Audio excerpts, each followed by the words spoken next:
Estimados estudiantes, feliz día. Bienvenidos al tema 2 que nos corresponde a la clase de Química General 2.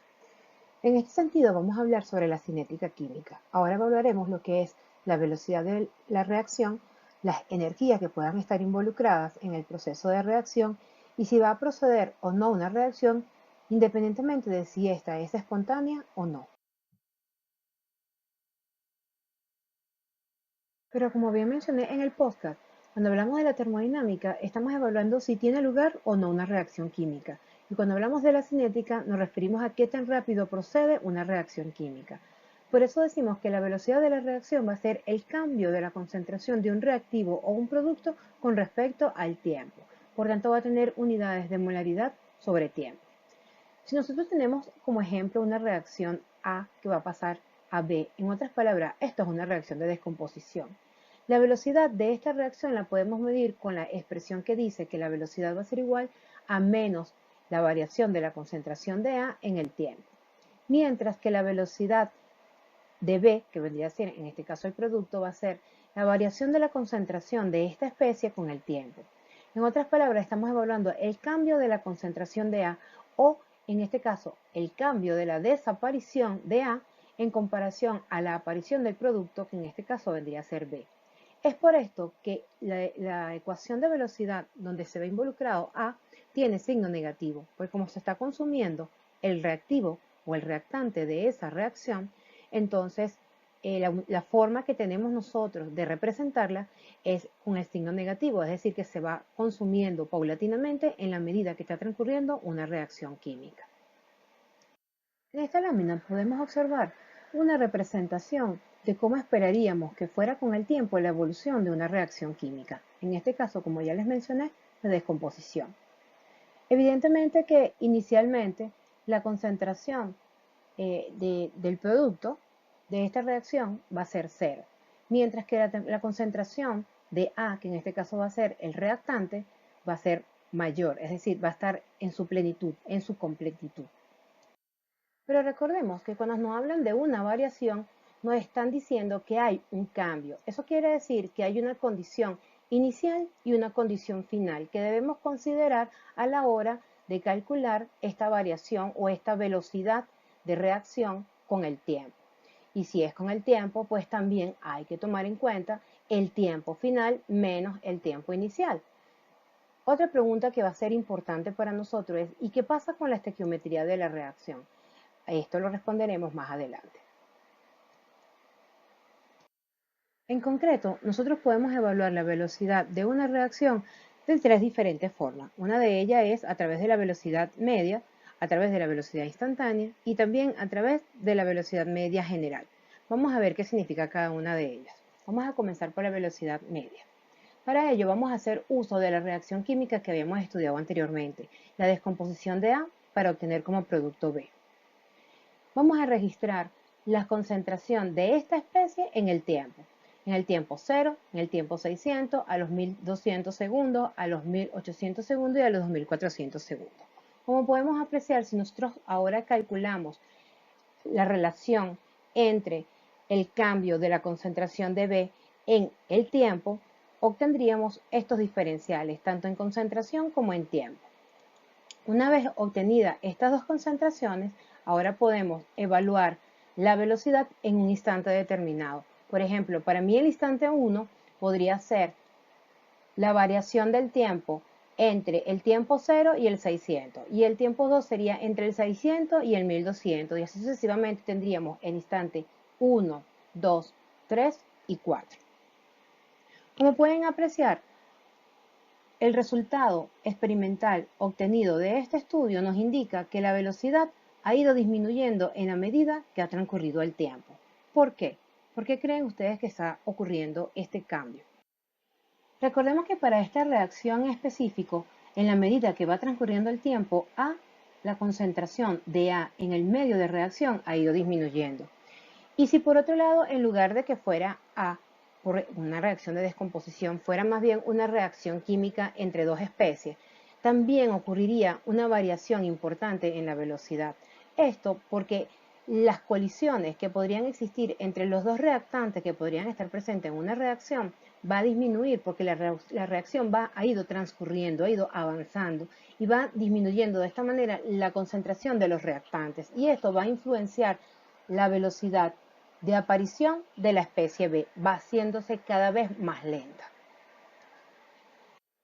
Entonces, en resumen, la velocidad media vendría a ser la relación entre la variación de la concentración de una de las especies, en este caso B, con la variación del tiempo. Y la velocidad instantánea sería un momento tal indicado por nosotros mismos, seleccionado por nosotros mismos, o que nos diga algún problema, en el cual vamos a determinar esa velocidad media de reacción. Existen métodos y técnicas que nos pueden ayudar a evaluar la velocidad de una reacción. Imaginemos que tenemos una reacción química entre el bromo y el ácido acético y que en la medida que evoluciona esa reacción química podemos ver cambios apreciables en el color de la disolución. Esto es una ventaja increíble porque le podríamos hacer seguimiento a través de la técnica de UV visible, porque la concentración de una especie, y en este caso el bromo, la podemos relacionar con la variación de la absorción. Entonces, si nosotros evaluamos esta disolución, podemos observar que en la medida que transcurre, el tiempo, va cambiando paulatinamente hasta llegar a una coloración completamente incolora. Si nosotros registramos este cambio porque hemos ido midiendo la absorción de esta solución o esta disolución con el tiempo, podríamos construir una curva y esta curva estaría evidentemente reflejada o valorada a la longitud de onda de 393 nanómetros porque ese es el valor en el cual el bromo emite. Por lo tanto, podríamos construir una curva de absorción en función de la longitud de onda y podríamos evaluar si ese máximo de longitud de onda va variando, ya sea aumentando o disminuyendo. En este caso debería ir disminuyendo porque él se encuentra del lado de los reactantes. Y de esta manera hacer seguimiento a la variación de la concentración de una de las especies con el tiempo. Vamos a ver otro ejemplo, ahora haciendo uso de la reacción que habíamos evaluado entre el bromo y el ácido acético. Recuérdense que nosotros hicimos seguimiento de esta reacción utilizando la técnica de UV visible. Por tanto, conocemos la concentración del bromo en un tiempo determinado y lo registramos aquí, en esta tablita. Luego graficamos la concentración de bromo con el tiempo. Y si podemos evaluar el comportamiento de la curva, fíjense que en un instante determinado nosotros podríamos evaluar la velocidad de reacción. Pero adicionalmente a esto, la pendiente a la tangente entre dos puntos nos daría el valor promedio. Y nos daría el valor promedio para un instante, nos daría el valor promedio para otro instante y el valor promedio para un tercer instante. Por tanto, nosotros vamos a evaluar o nos van a indicar cuál es ese instante en el cual yo quiero evaluar la velocidad de reacción indicada. Entonces, la velocidad promedio, ¿qué sería? Menos la variación de la concentración del bromo con el tiempo, que va a ser igual entonces a la concentración del bromo final menos la concentración del bromo inicial entre el tiempo final menos el tiempo inicial. Y la velocidad instantánea sería la velocidad para un momento específico de la reacción química. Pero ¿cómo podemos relacionar ahora la velocidad de la reacción y la estequiometría? Para ello, en lugar de utilizar una reacción de descomposición como la que vimos anteriormente, vamos más bien a cambiarlo. Vamos a utilizar una reacción química en la cual estén presentes dos reactantes y por supuesto nos esté generando una serie de productos, en este caso serían dos. Si nos vamos ahora a la ecuación de velocidad, tanto A como B deben tener signo negativo porque ellos se están consumiendo en el transcurso del tiempo, mientras que C y D tienen que tener signo positivo porque ellos están apareciendo, se están produciendo en el transcurso del tiempo que se lleva a cabo esa reacción química. Ahora vamos a centrarnos en alguno de ellos. En este caso vamos a tomar A. A tiene como coeficiente estequiométrico A minúscula, siendo así en la ecuación de velocidad que tendríamos la variación de la concentración de A sobre la variación del tiempo, multiplicado por 1 entre A minúscula. Y esa A minúscula está relacionada con la estequiometría de la reacción que lo acompaña. Lo mismo va a ocurrir con B, va a ocurrir con C y va a ocurrir con D. Es muy importante tomar en cuenta la estequiometría de una reacción. Por eso, en cada uno de los procesos que nosotros hemos estudiado desde Química General 1, la estequiometría es un factor muy importante. Fíjense lo determinante que puede ser no solamente para la termodinámica, sino también, en este caso, para la cinética. Pero, ¿qué información podemos obtener de la velocidad media general que no nos proporciona la velocidad media? Eso lo podemos evaluar a través de esta reacción química, que es la combinación entre el nitrógeno y el hidrógeno para obtener el amoníaco.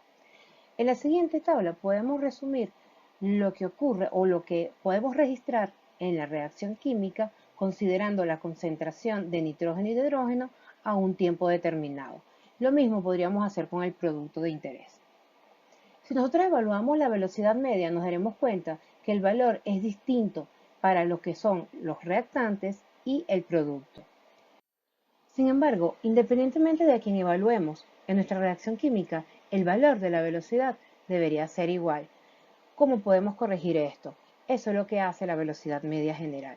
La velocidad media general lo que hace es que considera las especies estequiométricas que constituyen a la reacción química. En otras palabras, funge como un corrector de la velocidad de la reacción de cada una de las especies que constituyen este proceso químico que estamos evaluando. Entonces, si nosotros ahora sustituimos en nuestra ecuación de velocidad media el diferencial de la concentración de nitrógeno, el diferencial de la concentración de hidrógeno, y como bien saben, ellos son reactantes, por tanto vienen acompañados del signo negativo.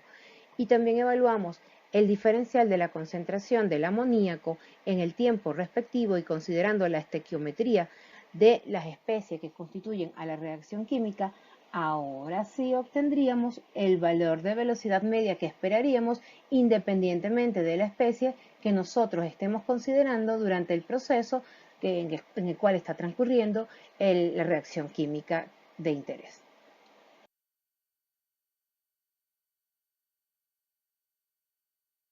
Ya para finalizar, estimados estudiantes, vamos a estudiar un poco sobre la velocidad instantánea.